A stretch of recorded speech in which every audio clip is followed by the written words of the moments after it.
Nigel is on the record saying he's not worried about the rate of demographic change in this country. He worries about the culture, but of course, one is the other side of the same coin. He is on the record saying that he's against mass deportation. And I understand that there are challenges with mass deportation, but there is no route to getting rid of illegal migrants other than through detaining them and then as do your best to deport them. And if you can't deport them, you indefinitely detain them. And we must get a grip of these issues. Breaking right now, a brand new opinion poll this afternoon has Reform UK with a 4-point lead. The political tectonic plates are shifting, folks. Let me show you this Find Out Now survey. Reform UK on 27%, Labour 23%, the Conservatives, the third party, 21%, Lib Dems 11%, and the Greens 10%. Ben Habib joins me now. He is the former leader of Reform UK, now chairman of the Great British Political Action Committee, which is attempting perhaps to somehow unite the right. And we will come to that in just one moment. But first, on the issue of immigration, Ben this week has been incredibly clear, writing in response to those numbers, which were just astonishing, suggesting our population is about to explode to 72 million. So Ben has written, there must be an immediate stop on the granting of British citizenship to all immigrants in the UK. Any and all routes must be indefinitely suspended. Net migration, not good enough. So Ben Habib joins me now. Ben, this is a really interesting one because, of course, the Great British Pack is all about bringing the right together somehow. However, it seems to me that what you're saying here, and I do agree with you, by the way, is that neither Reform UK or the Conservatives, who I'll get to in one moment, by the way, are going far enough. Absolutely. Neither are going far enough. In fact, I mean, the Conservatives, we already know, are quite centrist, from which you can read lefty.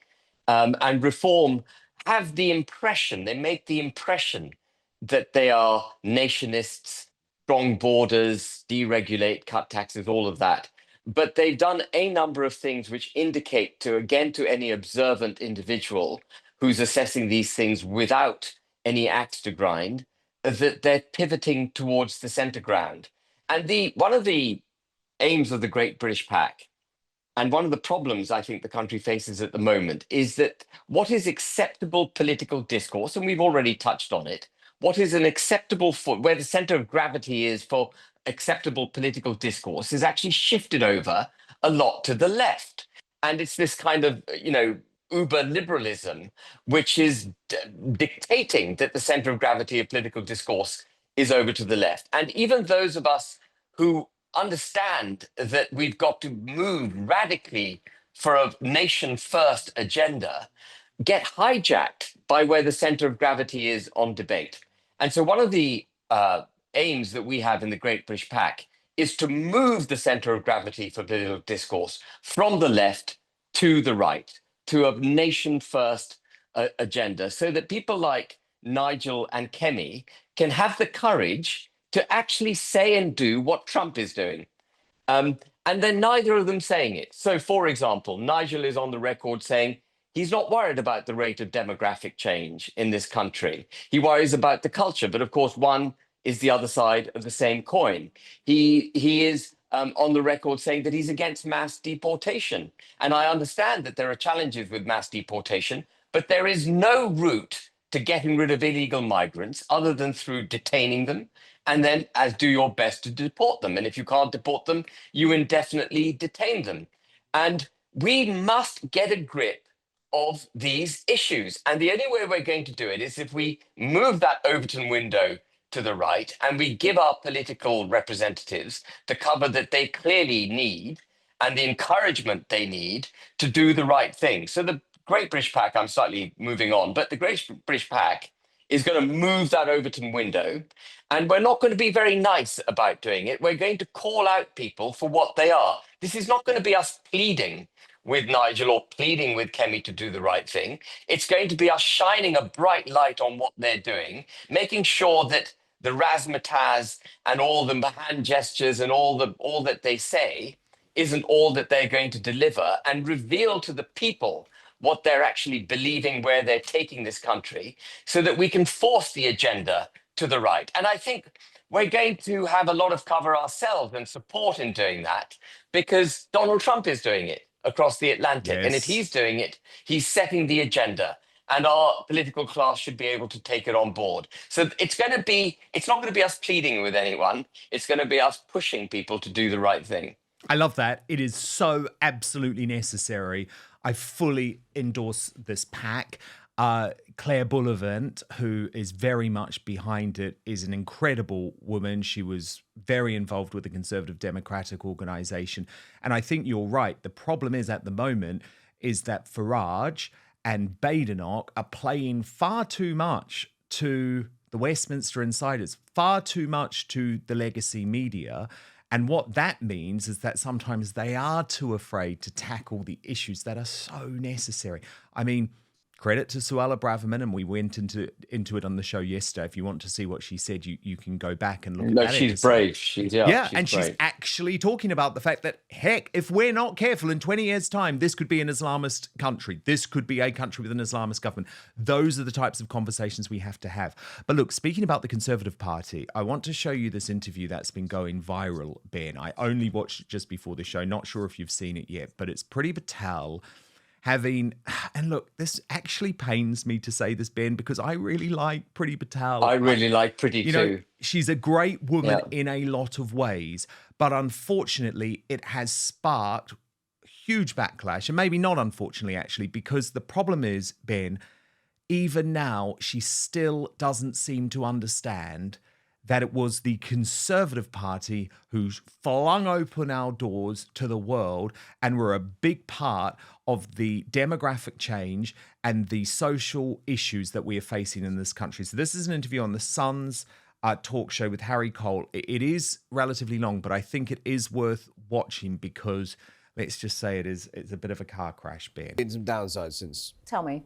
Well, let's have a look at the graph. Net migration. Yeah. Look at that. That was on your watch. Where exactly on that graph were you the Home Secretary in charge of Britain? So, well, we should first of all recognise that we ended free movement. Yeah, and you ended free movement for Europeans and you threw the borders open to the rest of the world, and the graph... We always said that in Brexit, Harry. No, come on. That is not fair. So, you did not say we're going to hit 1.2 million net migrants. No, we did not say that. We're allow 1.2 million people into the country. So let me finish. In 1 year. So let me finish. Brightest and the best come into our country. People on skilled work routes and visas. Is that the brightest and the best? We've always said, well, look at it's legal migration, Harry. It's legal. People who come here and work and contribute to our economy. Brightest and the best. Look at the points-based immigration system. For the first time ever, Harry, let me give you some facts. Go on. For the first time ever, we have a points-based immigration system, counting people in and out. You can turn off the immigration system at any stage in terms of what our economy needs and doesn't need. You know, the government should have done more, absolutely, on skills and training Brits. Did every one of those 1.2 million people that flooded into the country in the last 3 years, did they need to come here? So what would you say to the Ukrainians that are in our country? That's 300,000. It is now tops. 300. What would you say to the BNOs? What would you say also to people that came here through Come on, you're fudging the numbers there. I'm not fudging the numbers. I'm telling you now. 300,000 Ukrainians on a temporary fix is not 1.2 million people coming to this country to take jobs that you promised were going to go to Sunreaders and people who voted for Brexit. Those are skilled visas, Harry. We made it quite clear. These are people that work, skilled visa routes, all the skills in terms of NHS, people that are working in our National Health Service. We had Delivery drivers. Pandemic. You remember health and social care visas as well. I'm not fine with it. I haven't said that. Would you like to apologise to all the people that voted Brexit for the fact that you misled them in saying we're going to take back control of our borders and then you threw them open and let in millions of people? That is totally distortionary and that's not true. And to be quite frank, we made it quite clear it'd be people from the rest of the world, people with skills, based on our economy. And I think people should apologise for those who are saying that actually... You would like an apology? People in the pandemic came here, health and social care visas. What would have happened to our NHS? Are we now saying, are you and others saying we don't need those people in our NHS? Well, look, unfortunately, Ben, the reason we need so many people in the NHS is because the Tories created this trap and this population explosion. But can you understand why Matt Goodwin has seen that interview this afternoon and said quite simply, I will never vote for the Conservative Party again? Well, I mean, as you and I both said, I like Pretty, but she got a number of things just factually wrong in answering Harry. Yes, they did introduce a point-based system, and at the time I was encouraged by the fact that they'd done it, but they set the minimum salary at which people could come into this country at £26,000 per annum, which is about 25% below our already very low median wage in the country. And that basically opened the doors not to skilled labour, but to unskilled labour. And of course, she hasn't taken into account all the dependents that came to the country with those who came to work in our NHS and those who've come on really ridiculous courses to go to really third-rate educational establishments, bringing their wives and children and aunts and uncles and whatever over with them. And now we've got masses of people in this country, a new form of immigration that we've never had before, where they're unskilled. I'm not even talking about cheap labor. I'm talking about people who aren't even working.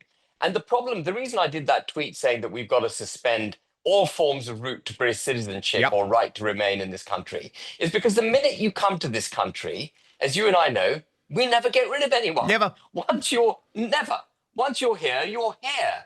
Yep. And, you know, It's a and we've joke. got now, it's a joke, we've got 1.5 million people, immigrants, on benefits.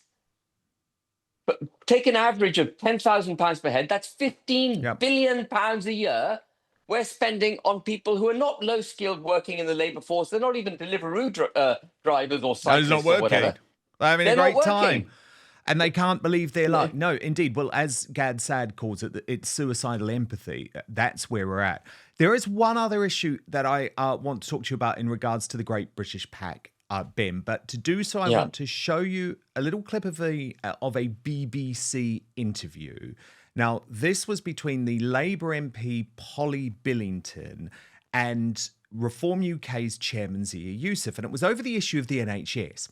And the issue that I have is because Reform UK are so worried about the MSM playing gotcha when it comes to the NHS, they are making promises which I think are not necessarily sensible. But what I want to do is have a look at this exchange, look at the gotcha moment, and then we can discuss it off the back. But first, the reason you're watching this show is because you know that these days it's almost impossible to trust the mainstream media or the so-called fact-checkers who claim to patrol social media. And that's for a very good reason, given the Brexit debacle, COVID debate, and the demonisation of Donald Trump. But I have the solution. Today's sponsor, Ground News, created by a former NASA engineer to provide you with the only safe way to consume the headlines, is just brilliant. So go to ground.news/outspoken and check it out for yourself. But I want to show you this incredible website and app in action. So let's, for example, look at the recent story about Elon Musk falling out with Nigel Farage over Tommy Robinson. Of course, the left-wing media really tried to whip this whole thing up. They wanted to destroy all three men. But what Ground News does is collate all of the sources, 230 in this case, and then instantly shows how the story is being covered by the media based on whether the organizations are to the left or the right. It's called the Bias Distribution Service. And you can scroll down and see every article about this topic broken down by the political position and ownership of the publication, which really matters. So in this case, of course, Fox News was fair and balanced, as you would expect, very much in contrast to Mediaite and The Independent. But what's more, Ground News gets to know you personally. It provides you with news stories you're interested in, but it also analyzes your own biases to come up with potential blind spots about stories you might not be hearing about. Look, I know you love the news. I do. But we don't trust the legacy media. So Ground News gives you the tools to understand the truth about what is going on in the world. It's actually the only way. I read the news now. I have the app on my phone. I love the website. It allows me to see through media bias and manipulative narratives without relying on the MSM to define what is the truth for me. So go to ground.news/outspoken to check it out. You can subscribe through my link for 40% off the Vantage plan, which is what I use for unlimited access. Now, I should say too, Ground News is subscriber funded. If you support it, you are supporting my work. And for less than a Netflix subscription, you get all of the world's news in one place. But most importantly, it allows you to think for yourself, which is such a game changer. So let me just repeat the address. That is ground.news/outspoken. If you are watching on YouTube or Rumble, you can click on the QR code on screen or in the description box below this show.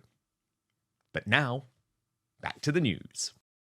Well, I just want to get some further clarification from Zia, because at the weekend, no, this is important.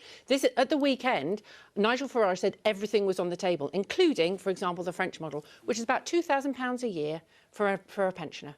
So I just want to clear up, when Nigel says everything's on the table, is the idea of pensioners paying £2,000 a year extra to cover their health insurance something that would be considered or would be an option for reform? The NHS will remain free at the point of use So you pay for everybody when Reform are in government. But let's be really clear about it. The NHS is already broken, partly because of catastrophically poor management and no political leadership, and a population explosion, neither of which is going to change for the next 3 to 4 years. So we are going to have a policy for the NHS that is going to be fit and ready for when we are going to come into government, which is 3 to 4 years away. Paid by pensioners as an insurance policy in order for them to I just bring the others? The NHS will remain free at the point of use. So they'd have to pay extra. The NHS will remain free. You're not ruling out pensioners paying extra.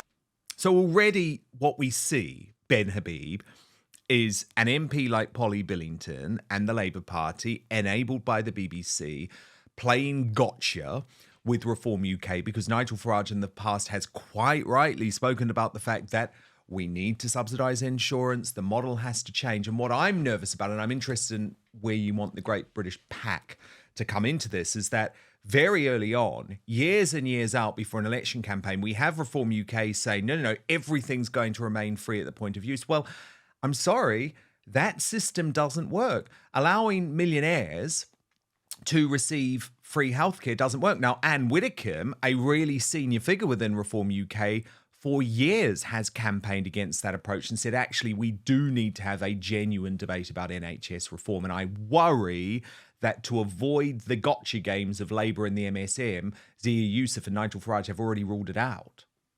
So that was what I would call a reverse gotcha moment. It wasn't him saying we're going to privatise the NHS, which would have been a gotcha moment, because that's what they all expect people on the right-hand side of politics to do. But it was like, we are going to be the ultimate socialists when it comes to the NHS. And look, it is complex sorting out the NHS, but I'm squarely with Anne. We need to have a very honest conversation about the NHS. Life expectancy in 1948, whenever it was that the NHS was brought into being, was 60-odd years of age. It's now 81 years of age. The treatments that were available back then were quite basic. And, the treatments being offered to patients were basic. We now have very complex treatment. And we can treat many more diseases at vast cost. And all of this is being done on the NHS, together with lots of treatments which perhaps shouldn't be at the door of the NHS. And Zia makes a good point as well, of course, that, we've got a massive population explosion as well. Back in 1948, the population was 45 million or something. It's now 68 million. You'd have to fact check me on some of these figures. I'm going by memory, but you see the picture being drawn. And we can't just write a blank check for any public service. We've got to be honest about it, because we will go bankrupt. The notion, this notion that we take for granted that the UK is the UK, it'll be all right on the night, which is so British, cannot be taken for granted. Things may not be all right on the night. And we're really on the edge of an economic collapse. And I think what I would have gone back to that Labour MP on is that actually the economy, which is a key component of being able to sustain any form of NHS, is being trashed by the Labour Party. If you do not have a healthy economy, you cannot have a healthy population, and you can't deliver the measures required in order to have a healthy population. You've got to fix the economy. in order for the NHS to be fixed. And that's what I would have said to her. And actually, the other retort, of course, is that the most economic damage ever done by any government to this country outside of wartime, which arguably wasn't the government, it was an outside force, was lockdown. That was a massive amount of economic, £500 billion of borrowing. And we were all saying it at the time, Ben. Well, not all of us, absolutely. but all of us here in this conversation were. Yeah. Well, no, look, this is why I think it's so I bet that important. Labour MP wasn't saying it. I bet that Labour MP Of course she wasn't saying it. Of course she was saying. They were saying lockdown longer and harder. But look, that's why I think the Great British Pack is going to be so important, because the key thing is you guys don't have to be trapped by some of the games that the MSM and the political establishment try to play. And as a result, hopefully you can try and push Reform UK and the Tories to have a proper discussion. Because for me, when it comes to the NHS, and this is a controversial view, of course, but I don't think millionaires should receive free GP treatment. In fact, the problem is if you allow people to see the GP for free, it actually renders the service meaningless. People don't even bother to show up. And you know what? I would much rather pay 10 quid to go and see the GP if that enabled me to receive international standard of cancer treatment, for example, because that's the type of thing that you really need to rely on the NHS for. But that is a debate for another day. Thank you so much for watching Dan Wootton Outspoken. Please click on my face just to the bottom left to subscribe to this brand new independent news source and turn on the notification bell so you'll be alerted to our brand new live shows, uncancelled interviews and special royal episodes. Outspoken is also now available as a podcast, so you can listen to the show every weekday on the go wherever you are.